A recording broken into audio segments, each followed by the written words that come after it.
بدزی نہیں بند کر سکتا، اگر قتل و غارت نہیں بند کر سکتے، اگر عیاشی بدماشی کی حد نہیں بند کر سکتے، حکومت کیوں کرتے ہو پھر؟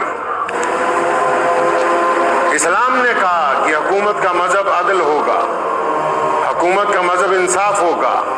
جو بندہ تخت پر بیٹھے گا وہ اس لیے کسی کے حق میں فیصلہ نہیں کر سکتا کہ وہ سامنے والا مسلمان ہے اور میں مسلمان ہوں اس کے حق میں فیصلہ کر دوں۔ جو تخت پر بیٹھے گا وہ اس لیے کسی کے حق میں فیصلہ نہیں کر سکتا کہ میں ہندو ہوں اور ہندو کے حق میں فیصلہ دے دوں، میں سکھ ہوں سکھ کے حق میں فیصلہ دے دوں، میں دلت ہوں دلت کے حق میں نہیں، بلکہ حکومت کے لیے یہ لازم قرار دیا گیا کہ جو بندہ تخت کے اوپر بیٹھے گا وہ عدل کو اپنا مذہب بنائے گا، انصاف کو اپنا مذہب بنائے گا، اور سامنے جو بھی آ جائے وہ انصاف کا فیصلہ کرے گا، اپنے مذہب کے مطابق کسی کی طرفداری نہیں کر سکتا۔ حضور اکرم صلی اللہ علیہ وسلم کے پاس ایک یہودی آیا ایک مسلمان منافق کو لے کے، اور اس نے آگے فریاد لگائی، یا رسول اللہ یہ تلوار میری ہے اور یہ مسلمان کہتا ہے کہ میری ہے۔ کریم رسول نے دونوں کی بات سنی، گواہوں کو سنا، اور آقا صلی اللہ علیہ وسلم نے فیصلہ فرمایا کہ یہ اس مسلمان منافق کی تلوار نہیں ہے بلکہ یہ یہودی کی ملکیت ہے، اور اس یہودی کو اس کا مال دے دیا گیا۔ اب وہ کچھ ہی دیر کے بعد جب باہر نکلے دربار رسالت میں سے تو اس منافق کے دل میں منافقت پیدا ہوئی، اس یہودی کو کہنے لگا کہ نعوذ باللہ حضور صلی اللہ علیہ وسلم کے فیصلے سے مجھے تسلی نہیں ہوئی، عمر فاروق کے گھر چلو۔ اچھا یہودی بڑا سمجھدار تھا، اسے پتا تھا کہ جس کے حق میں رسول اللہ صلی اللہ علیہ وسلم فیصلہ کر چکے ہوں، اب دنیا کی کوئی طاقت اس عدل اور انصاف سے بڑا انصاف کر ہی نہیں سکتی، یہ تو معاملہ طے ہو گیا۔ وہ کہنے لگا میرے بھائی تو جہاں لے کے جانا چاہتا ہے وہاں لے جا۔ سیدنا عمر فاروق رضی اللہ تعالیٰ عنہ کے گھر پہنچے، بٹھایا، حال چال پوچھا، کیوں آئے ہو، وجہ بتائی۔ مسلمان نے اپنا مقدمہ پیش کیا۔ ابھی وہ کچھ کہنے ہی لگے تھے، یہودی کہنے لگا جناب آپ جو مرضی فیصلہ کر دیں، لیکن یہ یاد رکھیں کہ یہ تلوار رسول کریم صلی اللہ علیہ وسلم نے میرے حق میں دے دی ہے۔ حضرت عمر فاروق اٹھ کے کھڑے ہو گئے، فرمایا میرے رسول نے فیصلہ کیا؟ وہ یہودی نے کہا ہاں جی بے شک رسول کریم صلی اللہ علیہ وسلم نے فیصلہ کیا۔ اور وہ مسلمان منافق کہتا جی میں نہیں مانتا۔ تو فرمایا اچھا ٹھیک ہے وہاں بیٹھو۔ اندر گئے، اپنی تلوار لائے اور آتے ہی اس مسلمان منافق کی گردن اتار دی۔ فرمایا جس بندے کو رسول اللہ صلی اللہ علیہ وسلم کا انصاف والا فیصلہ نہیں پسند میرے لیے تو اس کے لیے یہ فیصلہ ہے۔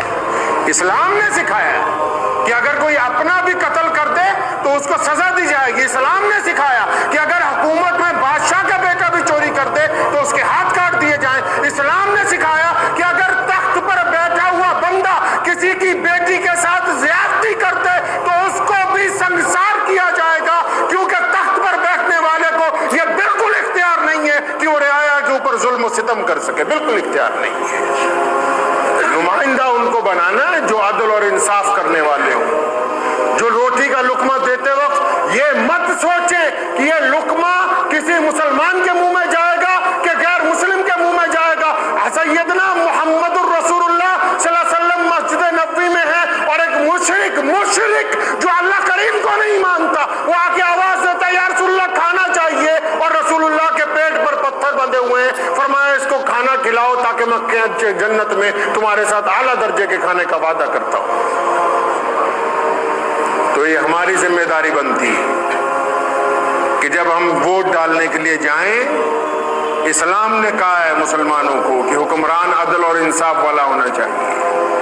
آج کل تو کئی لوگ جو حکومت میں آتے ہیں وہ سمجھتے ہیں کہ زمینوں پہ ناجائز قبضے کرنے ہمارا فرض ہو گیا ہے۔ اب غریب کی رپورٹ نہیں لکھی جائے گی تھانے میں، غریب کو نہیں پوچھا جائے گا، اور کسی بہت بڑے رئیس کے ساتھ اگر پیر میں کانٹا بھی چبھ جائے تو اس کی رپورٹ لکھ دی جائے گی کہ شہزادہ گزر رہا تھا ان کے پاؤں میں کانٹا چبھ گیا ہے۔ لوگ ذات اور برادریاں دیکھ کے ووٹ ڈالتے ہیں۔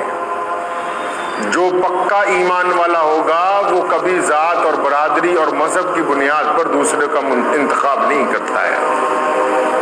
جن کا نظریہ صرف حکومت کرنا ہو وہ کامیاب نہیں ہو سکتے، جن کا نظریہ لوگوں کے دلوں کو جیتنا ہوگا، اور ان لوگوں کو اچھے حکمران ملیں گے جو بذات خود یہ چاہتے ہیں کہ ہم بے ایمان نہیں بننا چاہتے۔ جو لوگ خود اپنے اپنی ووٹ کو بیچنا چاہتے ہیں شراب کی بوتل کے لیے, بریانی کی دیگوں کے لیے, قورمے کی دعوتوں کے لیے, تو ان کے مقدر میں 5 سال کے لیے وہ جوتیاں ہی لکھی ہیں جو وہ پہن کے آ رہا, بعد میں ان کے مارے گا. جو یہ سمجھتے ہو کہ فلاں اچھا آدمی ہے لیکن یہ میرے مذہب کا نہیں, فلاں اچھا آدمی امیدوار کھڑا ہے لیکن یہ میری برادری کا نہیں ہے, میں اس کو ووٹ نہیں ڈالوں گا, ان سے بڑا بے ایمان کوئی دوسرا روئے زمین پر ہو ہی نہیں سکتا ہے. حکومت کے دفتروں میں کام کروانے جاتے ہو تو چاہتے ہو کہ ہمارے ساتھ تفرقے بازی نہ ہو, اور جب ووٹ ڈالنے جائیں تو یہ سوچیں کہ ہم تفرقے بازی کے ساتھ ووٹ ڈالیں گے. کام جب کروانا چاہتے ہیں تب چاہتے ہیں کہ ہمیں ایک نظر سے دیکھا جائے, اور جب حکومت چننی ہے, اچھے لوگوں کو چن کے آگے لانا ہے, تب کہتے ہیں نہیں جی ہم تو پہلے اپنی ذات دیکھیں گے, اپنی برادری دیکھیں گے. تو پھر اس بات کا رونا کیوں ہے کہ اچھے حکمران میسر نہیں ہیں؟ جیسا آپ گڑ ڈال رہے ہیں ویسا ہی میٹھا میسر ہو رہا ہے.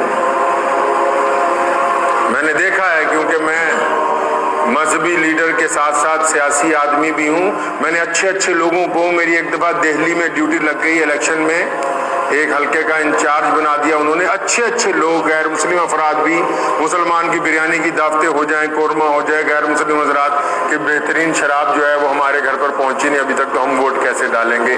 میں انا ہزارے کو بھی ایک بات کہتا تھا کہ بھائی جس ملک کی عوام ووٹ بیچتی ہو وہاں کرپٹ لیڈروں کے خلاف کس نظریے سے آپ کسی کرپٹ لیڈر کے خلاف دھرنا لگا سکتے ہیں؟ جب ان لیڈروں کو پارلیمنٹ میں پہنچانے والے لوگ اپنی ووٹ, پہلے ووٹ کو بیچنا بند کرنا ہوگا, پہلے اپنے ضمیر کی سودے بازی بند کرنی ہوگی, پہلے اس بات کا عہد کرنا ہوگا کہ ہم نے اپنے ملک کی بقا اور ترقی کے لیے, ہم نے اپنے وطن کی عزت کے لیے کسی بے ایمان کو ووٹ نہیں ڈالنی, ہم نے 500 1000 روپیہ لے کے ووٹ نہیں ڈالنی, ہم نے اپنے ضمیر کی آواز پر کسی نیک آدمی کو منتخب کرنا ہے, تو اللہ تبارک و تعالیٰ اس کو عزتوں کے اندر تبدیل کر دے گا. جمہوریت اسلام نے سکھائی ہے. مسلمانوں کے دوسرے خلیفہ سیدنا عمر فاروق رضی اللہ تعالیٰ عنہ جب تخت پر بیٹھے, روزانہ گشت کرنے جاتے تھے, مدینے کی ایک گلی میں سے گھسے تو ایک دروازہ کھلا ہوا ہے مکان کا, اندر ایک بڑھیا بڑی پریشان بیٹھی ہے. اپنے خادم کو کہا پوچھو کیا بات ہے؟ خادم نے سلام کیا, بڑھیا کہتی بھاگ جاؤ, پہلے ہی بہت پریشان ہوں. سمجھ گئے کہ کوئی بڑا مسئلہ ہے, اکیلی بوڑھی اماں بیٹھی ہے. خود اندر گئے, سلام کیا, پوچھا اماں کیا بات ہے؟ کہنے لگی بیٹا آج 5 دن ہو گئے گھر میں کھانا نہیں ہے, بیوہ ہوں میں, اور مجھے اتنا غصہ چڑھا ہوا ہے امیر المومنین عمر فاروق پر, اسے پتہ ہی نہیں کہ میرے گھر میں کھانا ہے نہیں.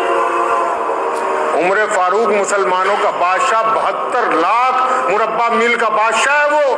کیسر و کسرا کے بڑے بڑے شہزادے لائن میں لگتے ہیں اس کو ملنے کے لیے. پوری دنیا کی حکومتوں کے سفیر مسجد نبوی کے باہر کھڑے ہوتے ہیں کہ عمر فاروق کی زیارت کرنی ہے, اور وہ مسلمانوں کا بادشاہ اس بڑھیا کے سامنے کھڑا کہاں رہا ہے. اس نے کیا کہا عمر فاروق نے اس بڑھیا سے؟ اماں جی ناراض کیوں ہوتی ہو؟